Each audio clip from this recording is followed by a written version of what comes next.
Hi, I'm Melissa. Before I dive into this crazy story, make sure to hit that like button and subscribe. Trust me, you won't want to miss this wild ride. So here's a bit about me. I'm a 38-year-old single mom, working hard as a paralegal to give my daughter, Allison, the best life possible. It's been just the two of us since my ex, Jack, decided that fatherhood wasn't for him when Allison was 5.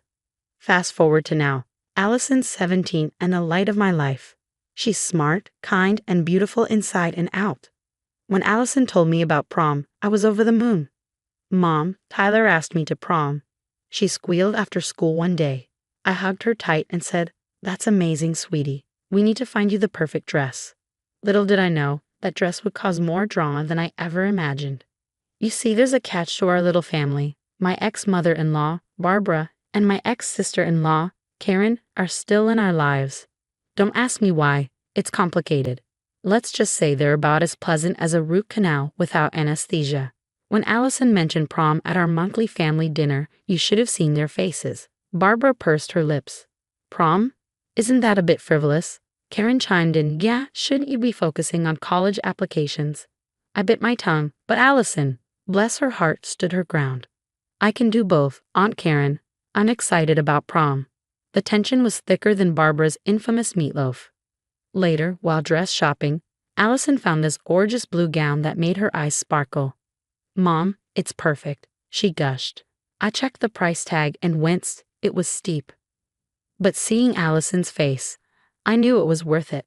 "You're going to be the belle of the ball, sweetie," I said, swiping my credit card. When we showed Barbara and Karen the dress, their reactions were interesting. Barbara sniffed. "It's a bit revealing, don't you think?" Karen added, "And that color. It's not really your best, Allison." I saw Allison's face fall and felt my blood boil. "I think she looks beautiful," I said firmly. Over the next few weeks, Allison was all about prom prep. She and her friends were constantly chatting about corsages, limos, and after parties. But every time Barbara or Karen were around, they'd make these little digs. "You're not wearing heels, are you? You'll tower over poor Tyler," Karen would say. Or Barbara would chime in with, "I hope you're not planning on staying out too late. It's not ladylike." I tried to shield Allison from their negativity, but I could see it was getting to her. The night before prom, Allison was a bundle of nerves and excitement. We were doing last-minute prep. Nails, hair, the works. "Mom, what if something goes wrong?" Allison fretted. I squeezed her hand. "Nothing's going to go wrong. Tomorrow's going to be perfect." As I hung up Allison's dress, making sure it was wrinkle-free for tomorrow, I had no idea of the storm that was about to hit. Sometimes the people you think you can trust are the ones you should watch out for the most. I had to run to the store for some last-minute items. Hairspray, bobby pins, you know the drill. Barbara and Karen offered to come over and help Allison with some final preparations. "That's so nice of you," I said, surprised by their sudden enthusiasm. As I left, I saw them heading upstairs with Allison. I should have trusted my gut feeling that something was off, but I pushed it aside, wanting to believe they were finally coming around. Little did I know, that decision would lead to a night I'd never forget, and not in a good way. I rushed back from the store, excited to surprise Allison with her favorite snacks for our prom prep night. As I pulled into the driveway, I noticed Barbara and Karen's cars were still there. Weird, I thought they'd be gone by now. I quietly entered the house, hearing hushed voices, and was that the sound of scissors. My heart started racing as I crept up the stairs. Nothing could have prepared me for what I saw when I pushed open Allison's bedroom door. There in the middle of the room stood Barbara and Karen, scissors in hand, surrounded by blue fabric scraps. My daughter's beautiful prom dress lay in ruins on the bed. "What the hell are you doing?" I screamed, dropping the shopping bags. Barbara and Karen whirled around, faces pale. "Melissa, we were just..." Karen stammered. "Just what?" "Destroying my daughter's dress? Have you lost your minds?" I was shaking with rage. Barbara stepped forward, chin raised defiantly. "We're doing what's best for Allison. That dress was inappropriate." "Inappropriate? It's a prom dress, not a stripper outfit." I couldn't believe what I was hearing. Karen chimed in. "We were just trying to protect her reputation. You wouldn't understand." Suddenly, memories flooded back. The snide comments about my parenting, the accidental spills on Allison's favorite clothes, the times they'd conveniently forgotten to pick her up from school. It all made sense now. You've always been jealous, I realized aloud. You can't stand to see Allison happy. Barbara scoffed. Don't be ridiculous. We love Allison. Love? This isn't love. This is control and manipulation. I shot back. Just then, I heard a gasp from the doorway. Allison stood there, eyes wide with horror as she took in the scene. My dress, she whispered, tears welling up. I rushed to her side, pulling her into a hug. Oh, sweetie, I'm so sorry. Allison broke down, sobbing. Why would they do this? Grandma, Aunt Karen, how could you? Barbara had the audacity to look offended. We were trying to help, dear. That dress was much too revealing. Get out, I growled, my voice low and dangerous. Get out of my house right now. Karen tried to protest, but we were just. Out, I roared, pointing to the door. As they scurried out, I turned my attention back to Allison, who was still crying. What am I going to do, Mom? Prom's tomorrow, and my dress is ruined. I held her tight, my mind racing. How was I going to fix this? The dress shops would all be closed by now. We'll figure something out, sweetie, I promise, I said, trying to sound more confident than I felt. As I comforted my heartbroken daughter, I knew one thing for certain. Barbara and Karen weren't going to get away with this. They'd finally gone too far, and it was time they faced the consequences of their actions. But first things first, I had a prom dress to magically produce in less than 24 hours. Talk about a mother's worst nightmare. As Allison finally drifted off to sleep, exhausted from crying, I sat at the kitchen table, my mind racing. This wasn't just about a ruined dress anymore. It was about years of manipulation and cruelty. I picked up my phone and dialed Jack, my ex. We need to talk. It's about Allison. 30 minutes later, Jack was at my door, looking concerned. What's going on, Melissa? I filled him in on everything, and his face grew darker with each word. I can't believe my own mother and sister would do this, he said, shaking his head. Believe it. And it's not just this. Remember when Allison didn't get invited to Karen's kids' birthday parties? Or when Barbara accidentally spilled wine on her graduation dress? Jack's eyes widened. You think those were intentional? I know they were, and we're going to prove it.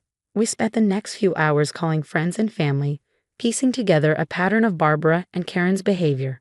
The stories came pouring in. My friend Lisa chimed in. Remember when Barbara told everyone Allison cheated on that math test? I knew that wasn't true. Jack's cousin Tom added. Karen once told me Allison was spreading rumors about my daughter. I should have known better than to believe her. By morning, we had a list of incidents spanning years. It was time to call in the big guns. I reached out to my old college roommate Sarah, who was now a hotshot lawyer. Sarah, I need your help. We met at a cafe where I laid out everything we'd uncovered. Sarah whistled low. This is some serious stuff, Melissa. We're talking harassment, defamation, maybe even destruction of property with the dress incident. What can we do? I asked. Well, legally we could pursue charges, but given its family, there might be a better way to handle this. That's when the idea hit me. The annual family reunion was coming up in 2 weeks. Everyone would be there. Sarah, what if we expose them in front of the whole family? A slow smile spread across Sarah's face. Now that's an idea I can get behind. Let's plan this out. Over the next few days, while helping Allison prepare for prom, thank God for 24-hour tailors and my emergency credit card, we put our plan into motion. We gathered photos, screenshots of texts, and even security camera footage from my house showing Barbara and Karen with the destroyed dress. Jack reached out to extended family members, subtly ensuring everyone would attend the reunion. Lisa helped us create a slideshow of evidence, while Tom offered to be our tech guy at the reunion. We need to make sure they can't wiggle out of this, I said during one of our planning sessions. Sarah nodded. I've drafted a statement detailing their actions. We'll distribute it to everyone after the presentation. As the day approached, I felt a mix of nervousness and determination. Barbara and Karen had no idea what was coming. The night before the reunion, Allison asked, Mom, are you sure about this? It seems intense. I hugged her tight. Sweetie, sometimes you have to stand up to bullies, even when they're family, especially when they're family. When they're family. Jack chimed in, your mom's right, kiddo. What they did to you is not okay, and it's time everyone knew the truth. Allison nodded slowly. Okay, I trust you guys. As I laid out my outfit for the reunion, I took a deep breath. Tomorrow, everything would change. Barbara and Karen thought they could manipulate and hurt us without consequences. They were about to learn just how wrong they were. Ready for tomorrow? Jack asked as he was leaving. I nodded, a determined glint in my eye. More than ready. It's time to end this once and for all. Let the showdown begin. The day of the family reunion arrived and my stomach was in knots. Allison, Jack, and I arrived early to set up our little presentation with Tom's help. As family members started trickling in, I could see Barbara and Karen, all smiles and hugs like nothing had happened. The sight made my blood boil. Once everyone had arrived, I stood up and cleared my throat. Everyone, if I could have your attention, please. There's something important we need to discuss. Barbara looked confused. Melissa, dear, what's this about? I took a deep breath. It's about the years of manipulation, lies, and cruelty that you and Karen have inflicted on Allison and our family. The room went dead silent. Tom hit the lights, and our slideshow began. Last week, Barbara and Karen destroyed Allison's prom dress. I said as the security footage played. Gasps filled the room. We went through incident after incident, the birthday party snubs, the ruined clothes, the vicious rumors. With each revelation, I could see the shock and disgust growing on everyone's faces. Karen jumped up. This is ridiculous. We've never done anything to hurt Allison. But her protest fell flat as more family members started speaking up. Cousin Rachel chimed in. So that's why you told me Allison couldn't make it to my wedding. You said she was sick. Uncle Steve added. And the time you said Allison was talking bad about my son. That was a lie too. Barbara and Karen's faces were pale, their eyes darting around the room, looking for allies. They found none. Sarah stepped forward, her lawyer mode in full swing. What you've done constitutes harassment and defamation, not to mention the destruction of property. We have grounds for legal action. Barbara scoffed. You wouldn't dare. We're family. I locked eyes with her. Family doesn't do what you've done. You've left us no choice. The fallout was immediate. Other family members started sharing their own stories of Barbara and Karen's manipulations. It was like a dam had broken. In the end, we didn't need to press charges. The family decided on their own to cut Barbara and Karen out. No more invitations, no more contact. Allison's prom night was a triumph. In her new dress, even more beautiful than the first, she was radiant. Mom, she said as she was leaving, thank you for everything. I hugged her tight, fighting back tears. Always, sweetie. I'll always have your back. Later that night, as I reflected on everything that had happened, I realized something important. Standing up to toxic people, even family, isn't easy. But it's necessary, for ourselves and for the people we love. And that's the end of Melissa and Allison's story. Now, I've got a question for you. Was Melissa justified in exposing Barbara and Karen's behavior to the entire family, or should she have handled the situation more privately? Is public confrontation ever the right approach when dealing with toxic family members? Share your thoughts in the comments below. Your perspective could help others facing similar family conflicts. If this story resonated with you and you want to hear more like it, hit that like button and subscribe to our channel. Your support helps us bring more of these real-life dramas to light. Thanks for watching. We'll see you in the next video.